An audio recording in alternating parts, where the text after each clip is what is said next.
Hey, good afternoon, and welcome to the Middle East Forum's webinar and podcast series, Israel Insider, each week at 3 p.m. Eastern. I'm Stacey Roman, and I will be moderating this discussion today. We're pleased to have Mr. Alex Selsky, advisor to the Middle East Forum's Israel Victory Project, join us today to update us on the events going on in Israel. Mr. Selsky will speak for 15 minutes and then open it up for questions. Should you wish to ask a question, please use the Q&A box located at the bottom of your screen to type your question. And now I will turn the discussion over to Mr. Alex Selsky. Thank you, Stacy.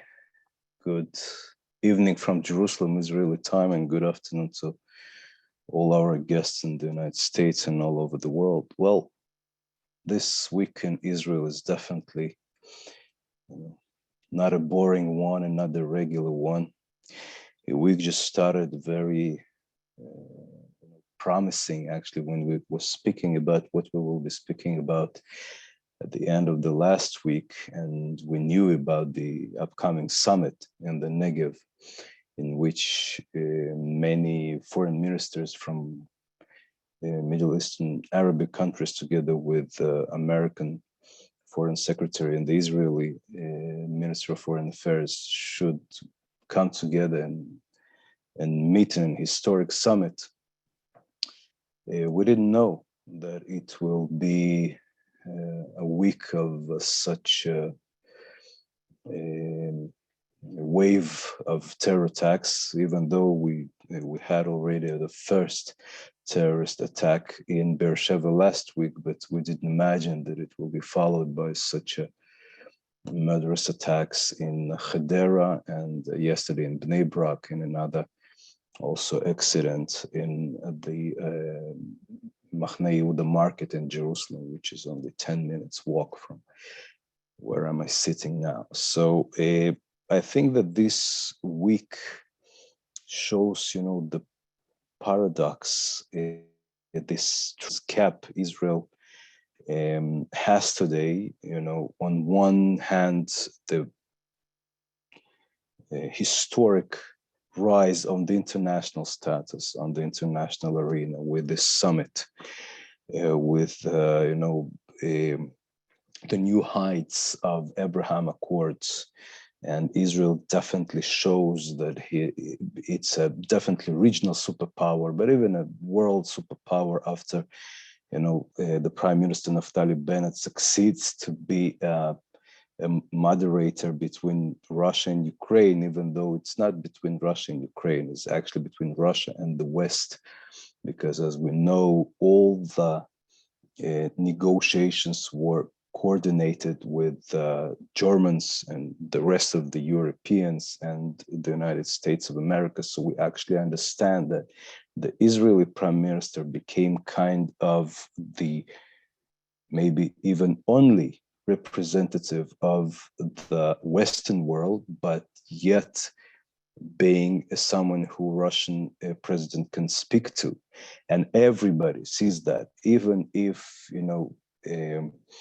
Israeli Prime Minister will not be the one that will take the credit and will be the one to bring the final result of the agreement, but definitely everybody sees in the whole world that in such a critical time, in such a big international crisis, Israel plays a very, very important role, definitely central role even, and we understand that within the agreement, which we understand is somehow is coming up, Israel will be one of the countries that will provide guarantees to Ukraine for security.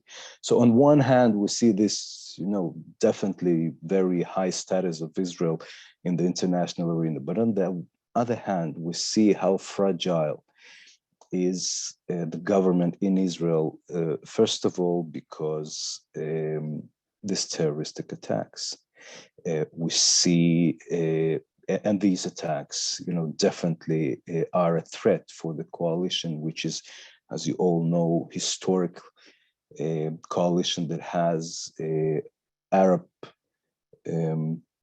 party within the coalition, which mostly represents the Bedouins from the Negev. And the first terror attack in Beersheba last week was executed by a Bedouin from the Negev. So we definitely understand that Ram Party today has a very, very crucial, exam for their future cooperation within the coalition, and generally it's huge, exam um, for future cooperation between Arab population and Israeli.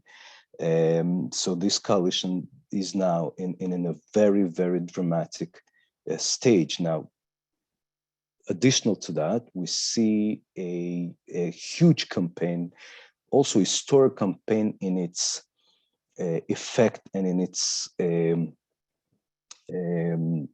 power by Yesha Council, the Council of the Jewish Settlers of Judea and Samaria, which was started in the beginning of this week, calling to toddle the government, not less.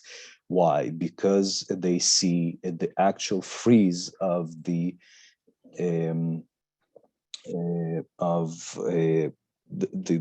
freeze of the construction of in Israeli Jewish settlements within Judea and Samaria, and the ironic and the absurd of the situation is that today's prime minister is the former CEO of the Yesha Council and the first prime minister to have a yarmulke on his head, to have a kippah on his head, to be a religious one, to be the one that was always representing the Yesha Council and the voters from Judea and Samaria in the Knesset. And they are those that attack him and call to toddle his government. They never did it to Netanyahu, even in the days when he freezed the construction of the settlements. I remind you, in 2010, under Obama administration. Yes, so this is definitely a very, very big threat for the government from the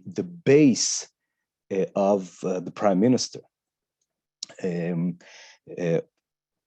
Now, here we must say that, something also that is also historic, that, the hero that yesterday saved people's lives in the attack in Bnei Brak was an Arab, Christian Arab from a big Israeli city, Nof HaGalil, the biggest Jewish city in Galilee, who was in a special unit of the police who arrived immediately to the scene, and he was the one that killed the terrorist and paid his life. He died just soon after in the hospital. But after that, we see that the Arab population, and yes, we divide the Christian Arab population from the Muslim Arab population, and Christians, and as Jews, they never been involved in terror acts, but yet, we were always, kind of generalizing, we were calling in Hebrew, we say, we call it Arabic terror, terror Arabi. Now, you cannot today, say terror Arabi, Arabic terror, when one of the real heroes that killed a terrorist yesterday was an Arab that apparently is a very big symbol of integration of the Christian Arabic population within the overall Jewish the society, Jewish states, and also, again, when we see that all that happens exactly when the foreign ministers of Morocco and United Arab Emirates and Bahrain, they are in Israel, and all of them condemn this terrorist act.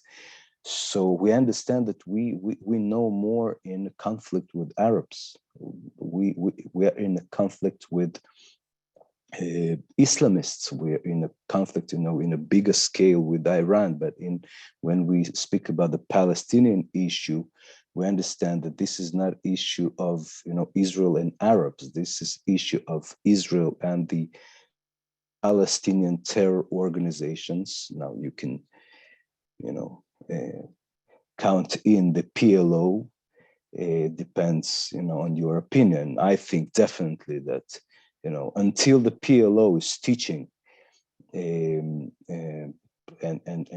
has propaganda against Israel as the very idea of a Jewish state, for me, and I think for many Israelis, definitely PLO can be listed in terror organization, or at least an organization that supports terror. We still have them money going to families that kill Jews. So having all that, it's a very new situation for Israel concerning who is the enemy, and the enemy is much more complex than ever. Now, what is even more complex in this situation, that more and more we see that Muslim Arabs within Israel are more and more engaged to these terror attacks by Hamas, by Daesh, by ISIS. And the terrorists that executed the terroristic attacks in Hadera and Beersheba were ISIS former and apparently current ISIS activists. And then we saw that Hamas openly took credit and said, we work to engage Arabs, Muslim Arabs primarily within Israel for our struggle. So on one hand, we have, less enemies around us, but we see that more and more enemies succeed to engage the Arabs and Muslims within Israel, the same people that, that go to parks and works in restaurants and are around us. And this is much more complex. And here in Israel, more and more voices speak about, that Shin Bet, Shabak, has to be much more active with all its technological capabilities within Israel, within this population of potential ISIS or Hamas activists. And today, Prime Minister Bennett already said that, yes, we will instructed Shabak Shin Bet to reach all those who we know have any kind of a connection to ISIS or to Hamas within Israel. And even if we must arrest them in order to prevent their activity, we will do that. So we will see more and more activity of army and police and Shin Bet within Israeli Arabs. This is also, new, and we really hope it will work. Very interestingly, also we see that Abu Mazen condemned this terror attacks, and this is, I think that he understands that he must distinguish himself. I have another few minutes, so I will just run into other very important issues. Well, as everything in Israel is about politics. So, the last night, Netanyahu had a meeting in the Knesset with a few, he called to a meeting with a few senior Likud members in the Knesset. So already, all the anti-Netanyahu politicians within the coalition told that, he tries to leverage and use these tragic moment to topple the government. But then many people say, if he would like to do some secret meeting, he would never do that in the Knesset, where you can see officially who is in and who is out. So apparently the whole situation is politically used by both sides.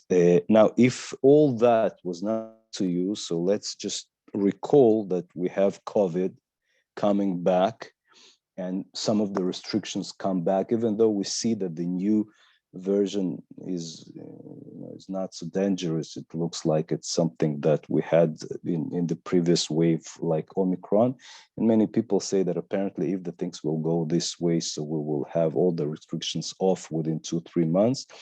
And definitely we're still within the crisis of the war in Ukraine, where Israel absorbs big numbers of new immigrants, Olim, repatriates from Ukraine and from Russia. And from Russia, people run from Russia as well. And definitely also refugees who we also absorb. And also just half an hour before we started this webinar, Noam Shalit, the father of Gilad Shalit, if you remember, the soldier that was in Hamas prison for 5 years and was released by Netanyahu in 2011. His father, who was the symbol of the fight for his son's release, died today from a disease, which is also kind of end of an era, because he was really a symbol of Israeli society fighting for his child and for the child of all of us. So this is this week, very briefly and very, very, very outstanding and not definitely boring one. Okay, so now I will take your questions, or Stacy, you taking the questions? Who? Yeah, I'll ask them. Oh, okay. Unless you would prefer to just go through them, No, but it's usually okay. So the first one is from an anonymous attendee. I applaud Israel for giving help to the Ukrainians, but do you believe that it is a good and proper, wise action if Israel takes non-Jewish Ukrainians as citizens of this country? Nobody speaks about taking non-Jewish Ukrainians as citizens. What we speak about and the whole policy at the moment is to absorb non-Jewish, meaning those who are not eligible by the law of return, because as you all may know, that Israeli law of return provides the right of to receive Israeli citizenship for people who are until third generation of Jews, meaning if there is a Jew whose mother is a Jew, so until his grandchild and his spouse, they are eligible by a law of return. So this is not a question. All those who are eligible under law of return are not Ukrainians, non-Jewish by the definition of the Israeli law. Now, all those who are not eligible by the law of return, we don't speak about providing citizenship for them. The policy is that we absorb them and provide them a shelter until the war is over, until they can, proceed to another place or go back to Ukraine. But no, Israel is a small nation state of a nation that cannot afford, fortunately and unfortunately, cannot afford to take non-Jewish refugees in big amounts. We definitely, can be in a very big humanitarian crisis, which is this war. We can definitely think about, some small amount of people who will really want to help. Maybe, those who, have we sometimes have people who have relatives in Israel, but they're not eligible by law of return. So maybe those from especially, places that aren't a, humanitarian crisis we can take, but definitely not big amounts. So no, we don't speak about that. Thank you. So you were speaking of the Yesha Council and how they seem to be attacking Bennett. David Levine asks, could this be because they don't trust him due to his coalition partners? No, I think they just look at the results. They don't. They measure him by results, and if they see that he, doesn't stand the international pressure of the today's White House, which tries, so far to appease the Palestinians and demands from the Israeli government to approve construction within the sea areas, even which are, by the way, even by the Oslo Accords, are under Israeli total control. And as I think that everybody in Israel, even the left wingers, understand that construction in seas, even against Oslo, but on the other hand, we see that Gantz, presumably with some kind of, coordination with the prime minister, but they play a good cop and bad cop. We can see, Gantz, the minister of defense, is kind of a good cop with the Palestinians. He meets Abu Mazen.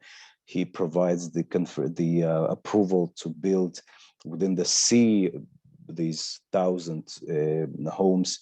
And on the other hand, we see Bennett and Shaked say we will never meet Abu Mazen, he's not legitimate, and we will never promote Palestinian states. So, but after all, the Yesha Council look at this theater and just measure it by the results.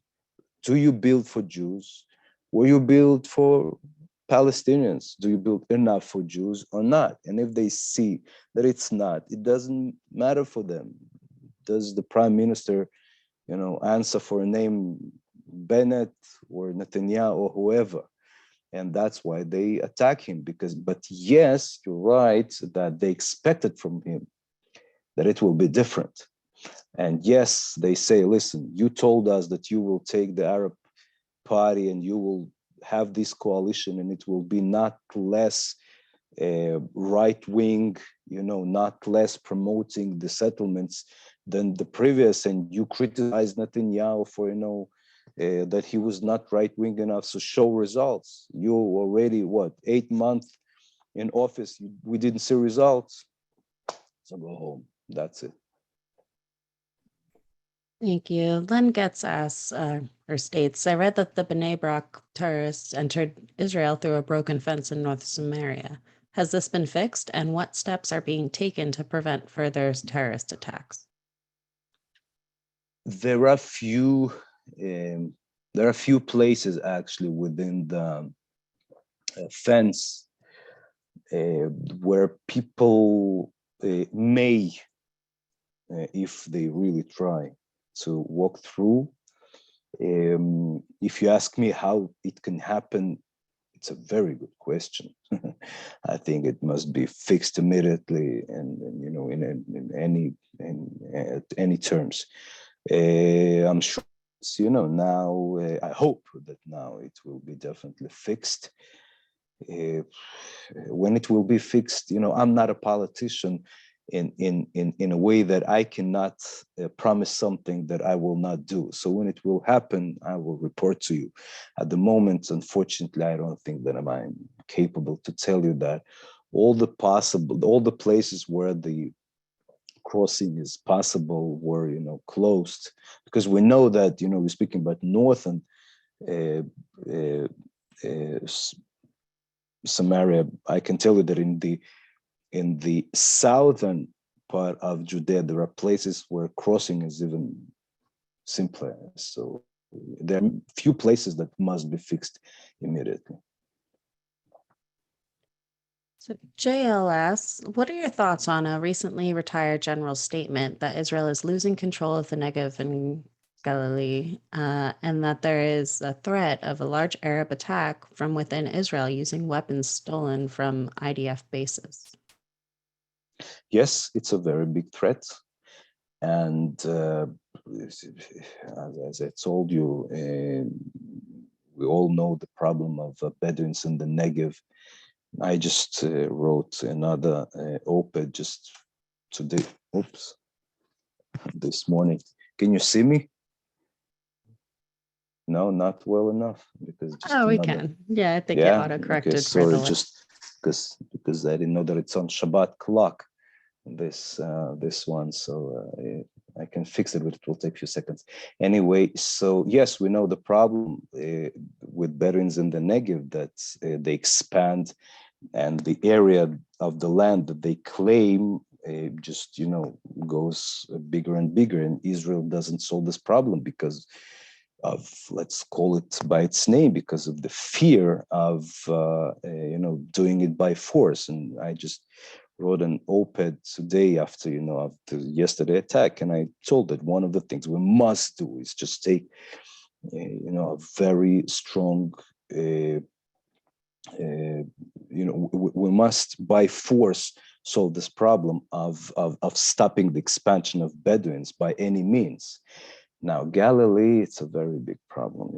2/3 of the Galilee inhabiting citizens are Arabs, Muslims, and Arabs, Christians, and it's a major challenge. Yes, we definitely see, as I told within my previous the first part lecture, that yes, we saw that in the operation a year ago in Gaza, where we saw that Arabs within mixed cities in Ramle and Akko, less in Jaffa, but also just we saw these uprisings, which are very, very dangerous. And we saw that Hamas saw this potential and started organized activity to engage them openly, not even secretly. So that's why today in Israel, more and more, we see the decision is in process to let Shabak, Shin Bet, to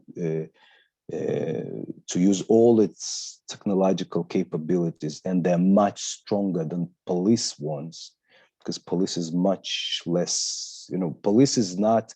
Its major goal is not fighting terror, so the technological possibilities of police are much less. Shabak can do much more to capture and stop these people. So we need it. Now, in the beginning, some left Jewish parties said that we cannot let Shabak to go into Israeli Arab cities, because we cannot let Shabak to use to have intelligence to go after Israeli citizens. But then Ram, actually, the Arab parties, they said, no, listen, it's okay. We want to be secured more than you. We want Shabak to get in the villages and to help collect the weapons, because there is huge amount of weapons, primarily within Bedouin sector, but also in the Galil, and also within the line of Arabic big villages on the line between the Mediterranean, shore and Samaria, which we call the triangle. Okay, and to get in there and to take these weapons and use any means. So yes, we will see that more and more, and we see that thanks to Arabic parties within the coalition, it's much easier now to make more, to collect these weapons and to reach more results for collecting these weapons and fight the very tragic violence within Arabic society, which, by the way, we must understand, suffers from this violence first and foremost more than Jews. Thank you so much for that explanation. David Narrett asks, in regards to the Negev Summit, it seems every time for many years there is an upsurge in terrorism when peace prospects rise. Do you think this very recent wave is initiated by any larger political purpose?